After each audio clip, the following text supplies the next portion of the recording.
So in June 2014, he was chosen to represent ISIS. He became their caliph. And Baghdadi was directly involved in atrocities and human rights violations conducted by ISIS. And he was directly involved in, including genocide of the Yazidis in Iraq, extensive sex slavery, organized rape, floggings, systematic executions. He directed terrorist activities and massacres. He embraced brutality as part of the propaganda efforts, producing videos displaying mass crucifixions, sex slavery, and executions via hacking, stoning, and burning. That's what he's been up to since, I'm sure, well before 2014, but that is ISIS. That's who he was representing there. So, and he's the embodiment of everything that's evil in ISIS. Like, it was at his direction, at his authority, that they would do all of these things. Yeah. So let's go into what actually happened. So the events developed quickly. This is all from the Associated Press. Once the White House learned on Thursday that there was a high probability that al-Baghdadi would be in a compound, and they knew where this compound was. By Friday, Trump had military operations on his desk. Now, I think that would be one of the coolest parts about being commander-in-chief. Thinking it to be, and not only to get that intel, but when they're in the Situation Room watching it, like how President Obama was during Osama bin Laden raid, and how during this raid, like to be in the room, because they said he got to see everything. Yeah, it's a live feed. Yeah, it's insane. And that feed, that's not something I think that would ever come out even many years from now. Trump said he's thinking about releasing it. Is that, I didn't hear him say that. Yeah, he said he was thinking about releasing it because they want everybody in ISIS to see how Baghdadi ran at the end of his life and like cried and begged for his life and pleaded for it. I kind of like that. And then blew himself up. I kind of like that. But it gives away like how we actually do things. It gives away tactics and shit like that. So that's probably not the best idea. Right. But moving on, it says by Saturday morning, the administration had actionable intelligence it could exploit. So they probably had a primary, secondary, and tertiary plan that they have to give the president. Like, you decide which one you want to do. There was no hint of interior drama as Trump headed to Camp David on Friday to celebrate the 10th anniversary of his daughter Ivanka and son-in-law Kushner. Trump teed off with Major League Baseball Commissioner Rob Manfred, who was in town for the World Series, and Senator Lindsey Graham and David Perdue. Trump got back to the White House at 4:18, just shy of 4:20, which would have been dope. By 5 p.m., he was in suit in the Situation Room in the basement of the West Wing monitoring the raid. One official said that they monitored the operation in real-time imagery, but Trump's vivid description of al-Baghdadi's final moments was based on conversations with military commanders. Can I just interject one thing there? Mm-hmm. One of the best parts about playing around the golf is afterwards when you go to the clubhouse, you sit there with your buddies, you have a few beers, you talk about the round, you joke, maybe you're watching the game. Yeah.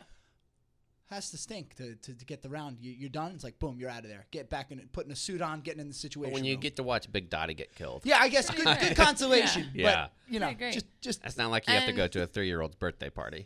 The intel that led us to him was one of his closest collaborators, a relative through marriage. So his women ain't loyal, man. Yeah, that's what they always say. Woo! Anyway. So what actually happened? Walk us through the next part, Kate. All right. Yeah, moments after the White House team gathered, U.S. aircraft, mostly CH-47 helicopters, took off from Al-Assad Air Base in western Iraq, and within hours he was dead. I saw online, people were saying there was 8 of these helicopters came in, and who knows, but the first inkling that something was afoot came when villagers saw helicopters swooping low over the horizon. No shit. Hey, this is different. Something might be afoot. We went out in the balcony to see, and they started shooting with automatic rifles, so we went inside and hid, said a villager. Next came a large explosion. Trump said soldiers blasted a hole in the side of the building because they feared the entrance might have been booby-trapped. Al-Baghdadi then fled into a network of underground bunkers and tunnels that snaked through the compound. Now imagine being whoever that reporter was, and you're getting a quote from an unidentified villager. Like, being that reporter that goes in takes so much nuts to do that. For sure. I mean, it'd be fucking scary because it's like you just took out the head of ISIS. So imagine, like, that's like taking the queen bee out of the terror hive, and that you know that everybody on the ground is like going bananas right now. Oh, yeah. For sure. Shout out to all the reporters who are doing the crazy work to get this story.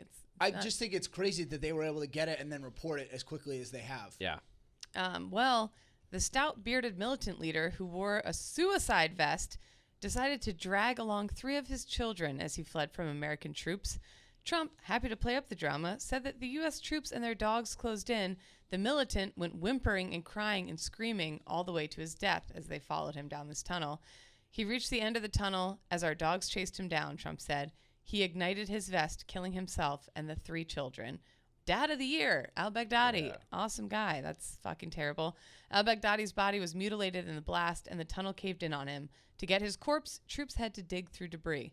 There wasn't much left, Trump said, but there are still substantial pieces that they brought back. That's when the military raid turned into a forensics operation and special forces had come prepared.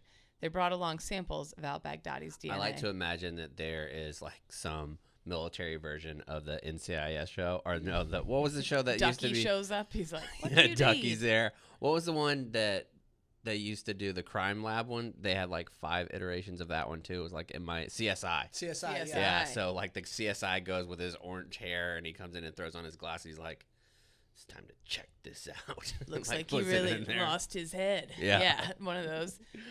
The soldiers who conducted the raid thought the man who fled looked like al-Baghdadi, but that wasn't enough. Various accounts had heralded his death in the past, as we've reported again, like we said several times here on ZBT, only for him to surface yet again. He was like that mole game at Chuck E. Cheese where you whack him and he just keeps. This time, there's no doubt. Lab techs conducted an on-site DNA test. Chaps, I think you might be right. That's how it went down. The orange hair and the within 15 minutes of his death, they positively identified the target. That's got a steak waiting for it. It's like a pregnancy test. Okay, You're like, so this him or not? they also did a 23andMe just for the hell of it. They were like, oh, he's got a little British. Who knew?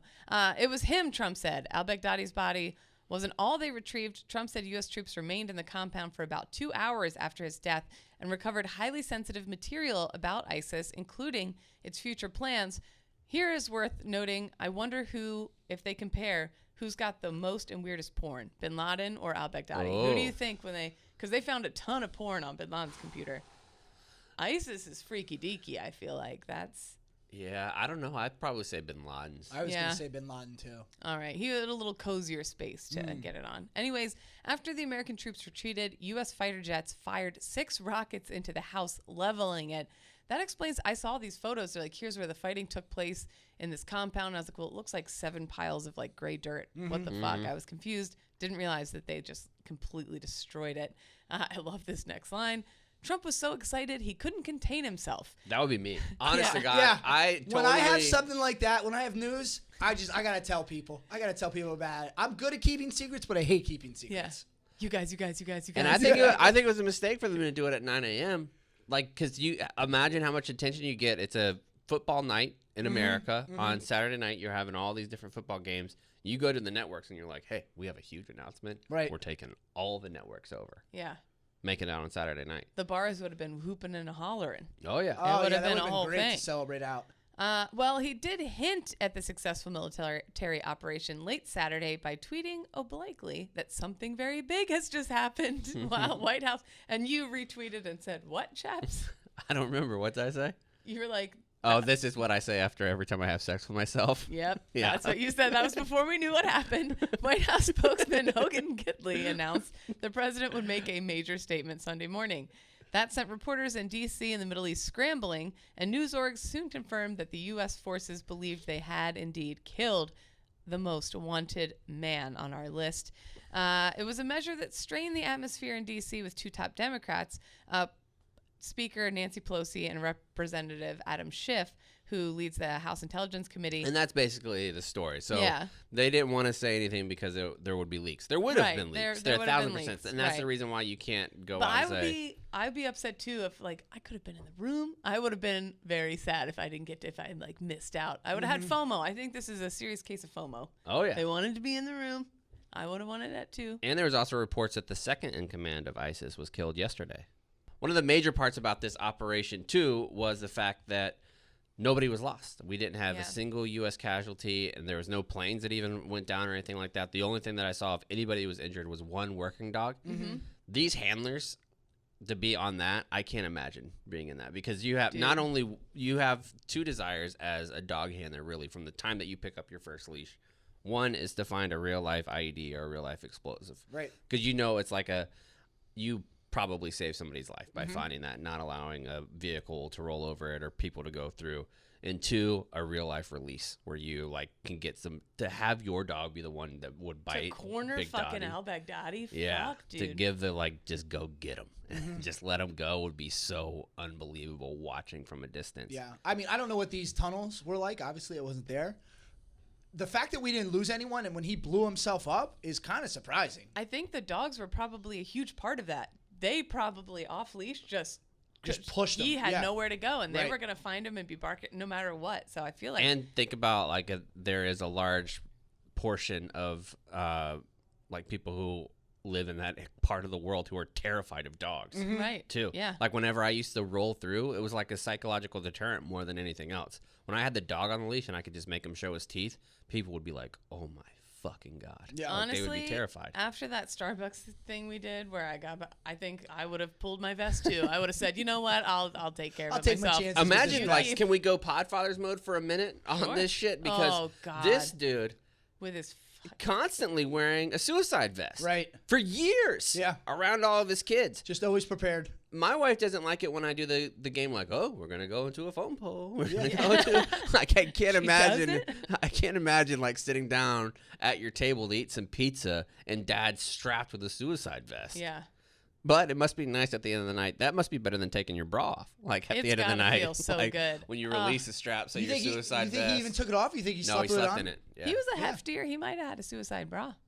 The Bro. worst of both worlds. Suicide A bro. Bro. Suicide bro. Yeah. Yeah. Just wild. And then there was some surprising backlash on Twitter that I saw. Yeah, there's always the woke Twitter. Even some vets I follow who are like, because people were celebrating this, saying like, "Good riddance, fuck you, whatever." And oh, I guess we just celebrate death. Yes. Shut Well, the he fuck was up. a main Yes, we target, do. and we took him out. So yes, we are going to celebrate that. It was a mission that was executed basically to perfection. Yeah. Why wouldn't you celebrate that and slap those guys on the back and say, "Hey, good And job"? let's not kid ourselves. There's people that fucking deserve to die. Yeah, Yeah. Like he's there's just just not this. a good person. Jeffrey Epstein deserved to die. Right. Yeah. Now I have no problem with that whatsoever. Bin Laden deserved the 3 that he got into his face. Baghdadi deserved whatever the fuck he got too. Fuck him.